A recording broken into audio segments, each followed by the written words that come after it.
That's my camera? This is your camera. Okay.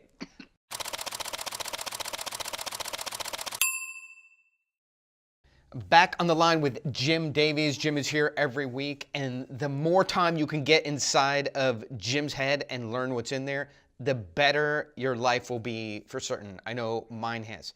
Jim is a professor of cognitive psychology, and certainly he has a world of experience on stage, presenting to people, understanding how information gets in the human mind, what it does while it's in there, and how it spits back out as a decision. And that's many of the reasons that I love him, is the black box of the human mind is something Jim knows a lot about. Now, these cognitive guys will tell you we don't know that much and we only know a fraction of how the mind operates, but I'm not really bought into that. I think these guys know mostly what's going in there.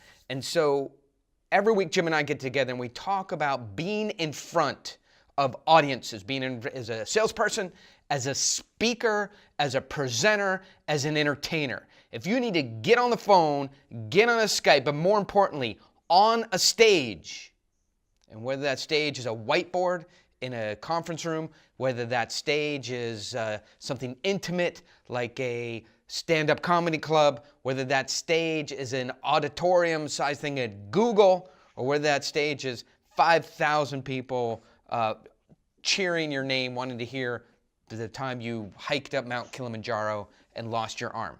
So there's different stages.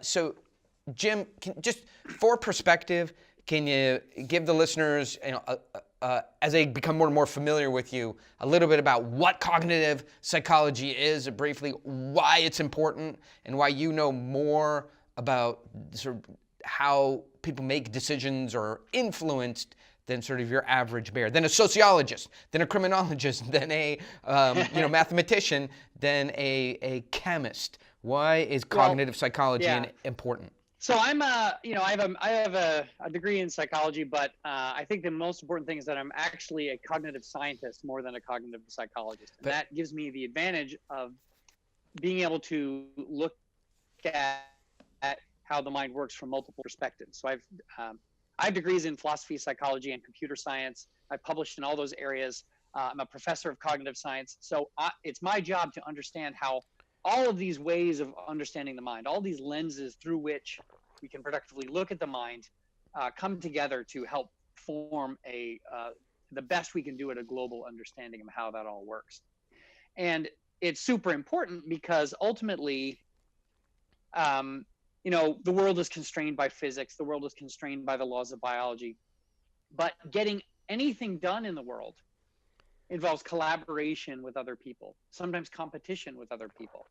And that, put crassly, is mind games. but absolutely realistically, being able to work against all of that, influencing people in any way, is ultimately dealing with their minds. And so psychology, and what psychology and cognitive science has learned about minds, decision making, emotion, influence, is relevant to most things that you'd want to do in this world. So what's one thing that triggers me when you say that is mind games, right? I think I said this last time, not to pick on my brother, but he goes, he's a scientist, and he goes, I don't sell because I don't play games. I just tell people what it is we have, tell them how much it costs, what the features are, and they can decide if they want it. And I always tell him, oh, so you play the I don't play games game, right? Right. It is always frames and games. I come back to the idea, and we're going to talk about being on stage in a minute, but I come back to the idea is there is way too much information that you have, way too much information on the subject that you have, way too much information from competing sources of competitors, media, books, friends, other people that the buyer or the listener knows. You have to frame that information. You have to control in some way what they're seeing, what they're hearing. Now, whether you do that in a structured way or unstructured way is up to you. Jim and I, say that slowly so it doesn't sound like Gemini. That's going to be our... I and Jim. Yeah, that's I and Jim. Then we're going to sound like we're on Star Trek. So Jim, down here on the planet, there's a lot going on with these people. This colony has not been inhabited since the. Okay, sorry. Star Trek, please. Everyone just stop. So, the information, knowledge, ideas, visuals have to be framed. And in order to do that, you need frame control. And so that wanted to leak into my subject today of being on stage or being on, whether your audience is a Skype, your audience is a conference room, your audience is like I said, a small performance or intimate like TED Talk, or there's 5,000 people out there, right? The time frame dramatically affects how much control you can have over information. So, for example, a sales call, I mean, if you really dissect your last sales calls, yeah, they might have been half an hour, 45 minutes, an hour, hour and a half, sales presentation, sales meeting. But if you really look at the kernel of it, when somebody was listening to you and you were delivering information, that was 20 minutes. If you've been asked to speak, and people aren't really that familiar with you as a speaker, they probably give you a 20 to 30 minute speaking slot, right? Yep. That is a ton of time to fill. And if you're an experienced speaker, I and Jim and myself and Jim and I want to cover all of us, experienced speakers, my job is to get up on stage for an hour and 10 minutes, then do some Q&A, and potentially then, a workshop with management. So that's 2 to 3 hours of being on, right? So I want to talk about time frames, 20 minutes, 30 minutes, and an hour. From a cognitive scientist point of view, Jim, how does time work in the mind of the presenter? And how does time work in the mind of the listener? And how are they in conflict with each other? Yeah, great question. The speaker is usually nervous and high on adrenaline, and the time will often fly by if they know what they're doing, if they know what they're going to say. I mean, it can feel interminable if you forget what you're going to say or anything.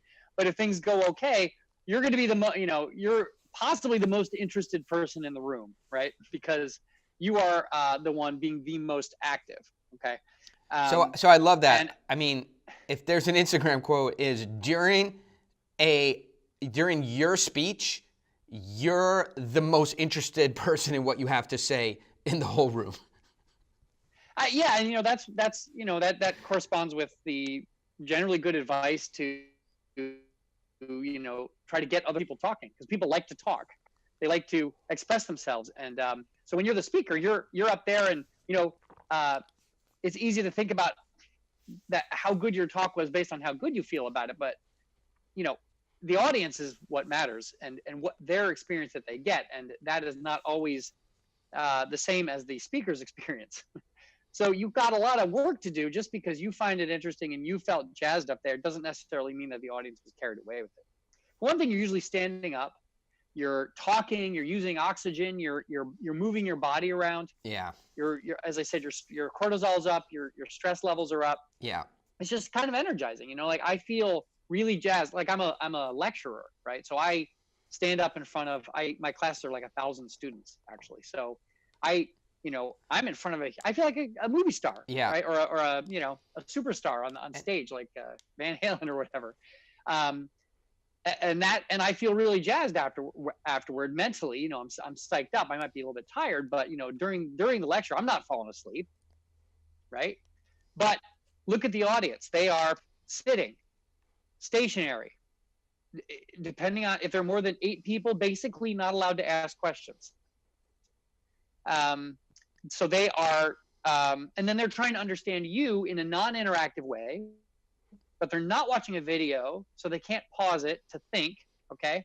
So you've got to engineer your talk so that they are going to be able to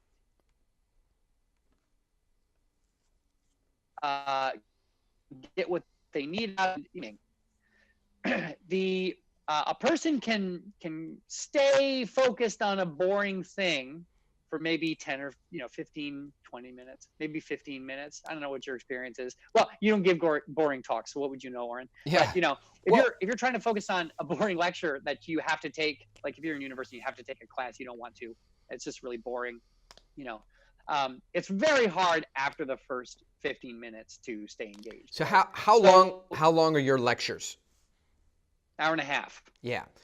Yeah, so that's a long time. So when I think about it and I see some of these other speakers, and I don't do this from stage very often, and maybe I should in my next upcoming speeches, but they'll say, okay, everybody get up, and Tony will say, give each other a hug, and another guy will say, everybody high five, or they'll put on dance music, and they really create some animation in the audience, and I don't do that, right? I just leave them locked in their seats and jam some high value, easy to follow information that will change the way they do business. So I try and give them that in somewhat of a lecture environment. But I see guys who then do animate their audience, and I definitely want to start moving, at the sort of 30-minute period and 45-minute period, some animation, especially based on what you said. So do you do any of that? Do you do for your students? Or do I care about my audience, more than you care about your student audience? The students have to listen. I think yeah. Part of the problem is that depending on the content you have, that can feel really contrived. I think that if you are talking about physical activity, or you're talking about social connections with other people, or you're talking about something relevant to doing something in the moment, then you can get away with it. Yeah. If you are, talking about how great it would be to buy this vacation area because you can have solitude, it doesn't make a lot of sense to high five people next to you, right? So I don't actually do that. Because it doesn't really fit with cognitive science. So it's so interesting. Education. I see people doing it, right? And I've never been compelled to do it. My subject, which is, our subject, which is pitch, make more money, control information, get deals done that were otherwise stuck, or get resources for yourself that were otherwise restricted from you, right? Get more with less effort is such an intense topic. There's never a point where everybody get up, listen to this rave music, and I never felt there was a time to create social animation. And it sounds like, in your environments, it's not either, but I see people doing it. But I agree, the subject doesn't lend itself to jumping jacks. There's one thing that I do at the beginning of a course, which it gets a laugh. Now, here's something that's important for timing. Beginnings and endings are super important. Yeah. Right. The mind has what's called the primacy and the recency effect, which means that we are more likely to remember and judge the entire experience based on the first and last things that happen. So one of the first things I do when I start a course is I say, I want you all to get to know each other. So on the count of 3, everybody turn around and shake the hands of the person behind you. 1, 2, 3. And it happens so fast they can't reason out that this isn't going to work. Yeah. Because everyone turns around and they're facing the back of the person behind them, and it gets a big laugh, and I just sort of kick it off that way. But that's the end of it. Yeah. Really, for physical stuff. Terrific. So what I try to do, you got to break it up though. Just like me talking at them I'm not going to say you can't do it, because some people are just super engaging. I could probably listen to David Sedaris for an hour and a half, and he doesn't need to do anything but read from a piece of paper, and I'd be fully engaged. But for us mortals, right?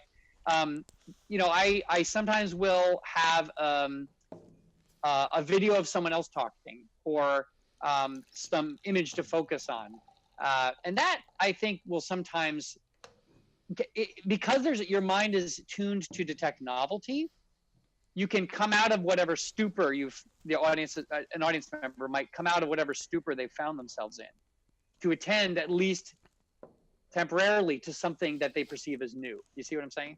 So I use this in my speeches. Right. I do it very early on when it's not necessary in the first 15 minutes, because I want to signal to people as we get further in, there's going to be some stuff breaking up. You're not going to be hugging people. You're not going to be doing jumping jacks, but there are going to be videos throughout this to to give you some visual dynamicism, to take the focus off of me,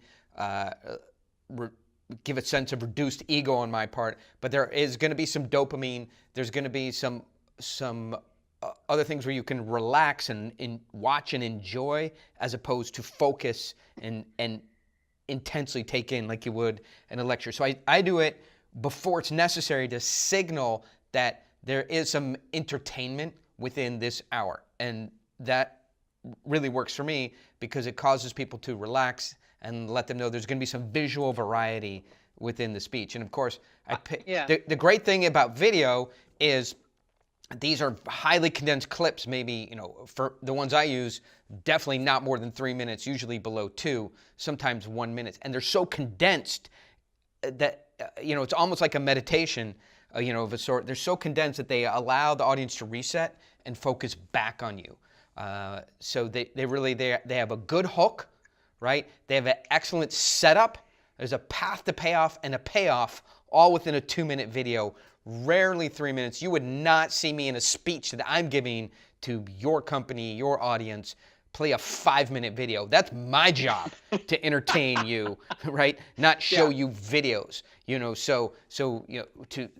When Jim or myself or I and Jim go to speak, I mean, it costs real money. You're burning dollars every minute, every second.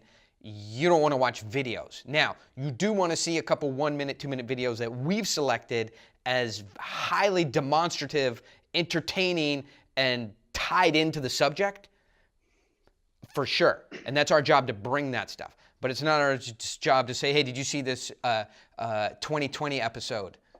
Did you see this 15 minutes on National Geographic? Let me play it for you. That's not the job of a speaker. But definitely, so instead of sort of getting the audience to animate, certainly playing some high entertainment, different environment, different pace video that provides novelty, a different setting, a definitely high message, and then you could go in and play, if you're a speaker, off of that message.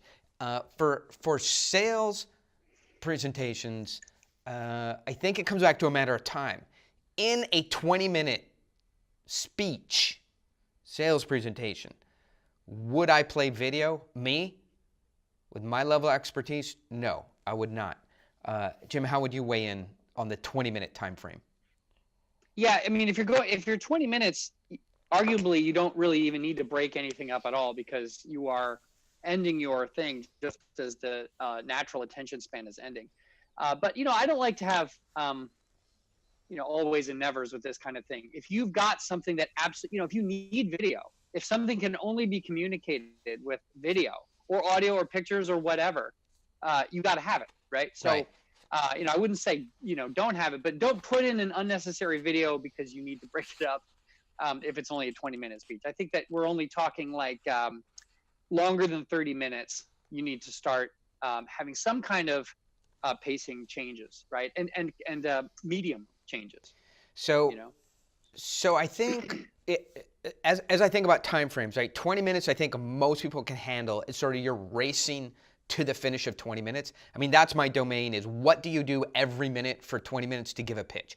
But I think 20 minutes, no matter how well instructed you are, you're still racing for that 20-minute mark to get everything in, especially if the audience is new to your topic. So you should be pretty safe there.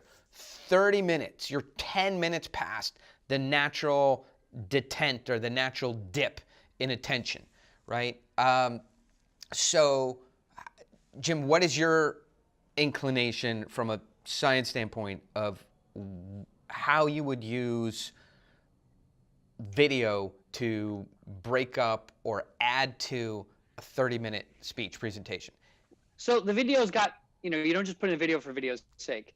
You got to arrange the content of your talk such that the best video that you have, or the video that you're going to show, is relevant at that point. So you structure the content of the talk so that the video naturally appears to make sense. You're not just going to jump out of the middle of a complex discussion to show a cat video just for the sake of reigniting their attention. It's got to look seamless. And then yes, have it be short. That's fine. Laughter always wakes people up. Another thing I like to do is sometimes, if it's appropriate, is polling. Right? I use a site called Poll Everywhere, where people can just like take out their cell phone and vote with something. So I'll say, like how many How many people will do, in an educational context, I try to test them on something I just taught them. But in another context, like more like a TED talk or a keynote or something, sometimes that's really interesting it's sort of instant proof. You've got 300 people. That's a bigger sample than most psychology studies right there, Yeah. And it also shows, if you're pretty sure what the result's going to be, immediately can show the relevance of what you're talking about or prove the thing that you're saying in real time. So that can be a powerful persuasive effect. And it also gets people, it's a small amount of interaction that actually scales pretty well to large audiences. So absolutely, I agree. Let me give you my thoughts and experience on using a video within the 30-minute time frame. So I think we all agree, unless you're trying to show how the propeller on the nuclear submarine turns, using the velocity of the ocean currents to deter radar from, Russian satellites, and you need to show that visual in 20 minutes, probably no video. 30 minutes for sure. Here's what everybody does wrong. If you haven't had some instruction in it, if you haven't spoken from stage many times, you don't have the experience, what they do is they give the lesson, right? The speaker will give the lesson. Let me see, a perfect example is let's see, what would be the good lesson? So salespeople use trial closes too early on in a sales presentation to give them some comfort that they're doing things correctly. Okay, that's a mistake, right? Then it's further a mistake to go in and show a video of somebody using a trial close wrong. Let me make it more physical, right? Football quarterbacks, right, don't plant their foot in a parallelogram at a 30-degree angle from toe to heel, making this up, toe to heel, and put 40 Newton-pounds of pressure on the front foot and 25 Newton-pounds of pressure on the rear foot. Can't get a terminal velocity of 60 miles an hour on that ball past 20 yards. Okay? That's just the rules of physics. Then to show a video of that happening, to me, is a mistake. Right? Because you've already given the payoff. You've already taught the lesson. The cat is out of the bag. You've revealed the lesson. You've revealed the point of interest. Again, you've given the payoff. The punchline of the joke is out. The video does nothing but illustrate what you've already said. So the way I would do it is say, watch this video. Couple things going on here, right? And then the video should illustrate the point in a way that's gettable, but not overtly obvious. And then you can come in. Did you see what happened? Anybody catch that?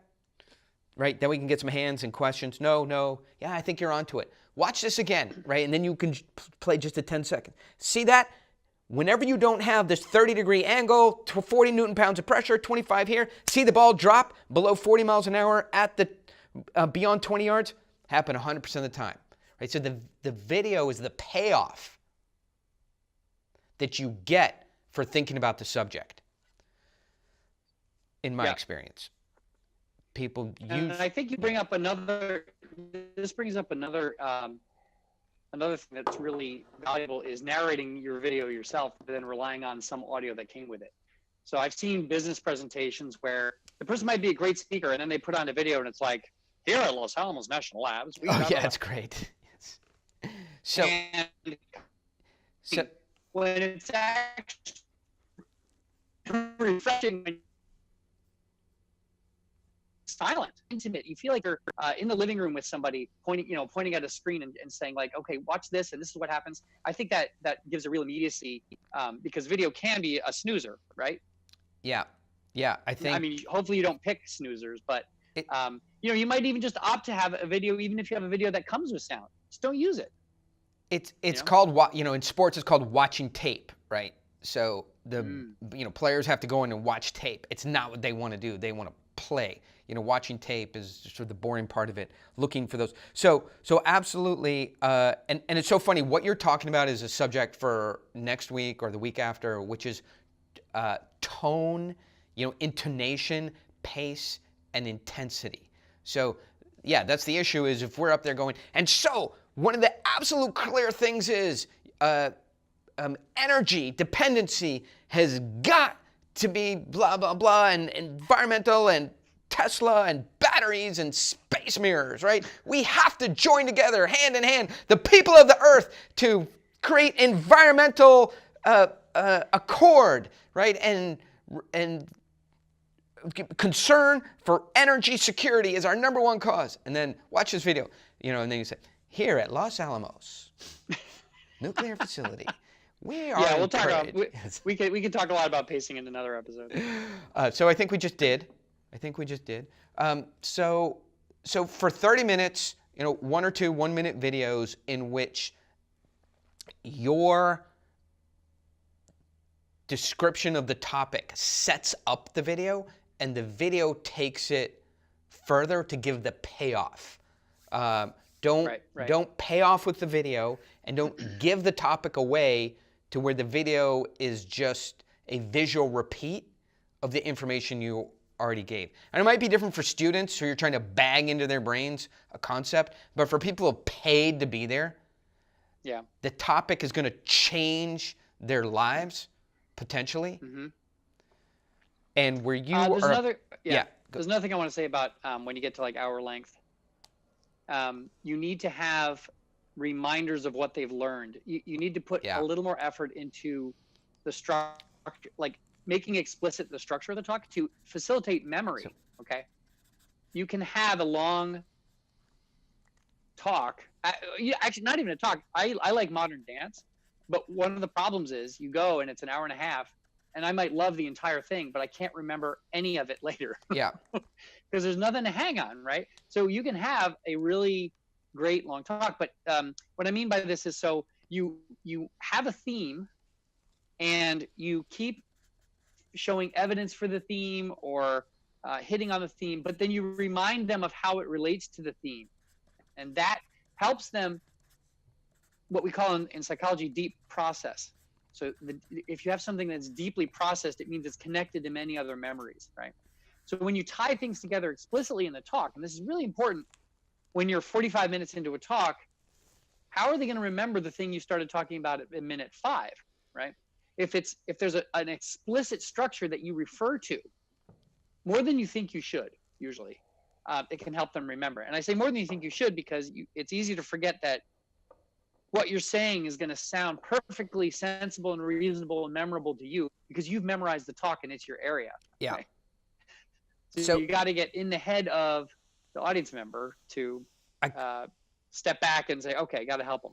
I couldn't agree more. So I think we're rounding the corner here, but we've opened up a bunch of topics for the following weeks. Deep processing. How, in giving somebody a speech, do you get your audience, whether it's sales, whether it's committee level, whether it's audience level, into deep processing? That's, Jim, clearly a subject for us.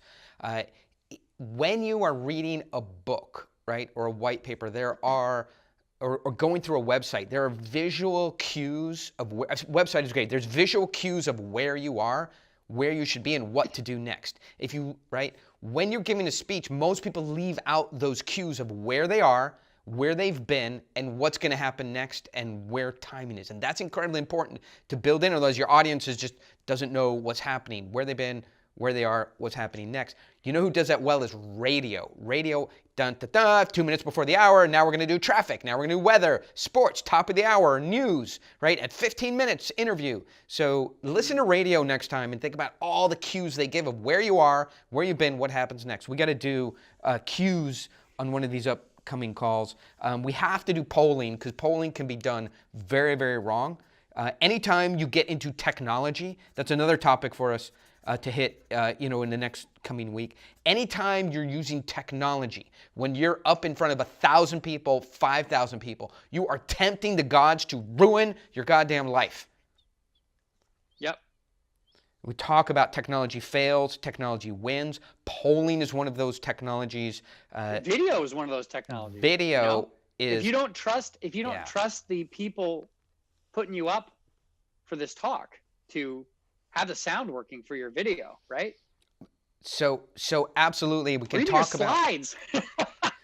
So I've spoken for hundreds of large audiences, and we could talk about what a speaker. If you're a company and you're hiring a speaker, we can also talk about what you should give that speaker so he delivers the best possible product in the world for you.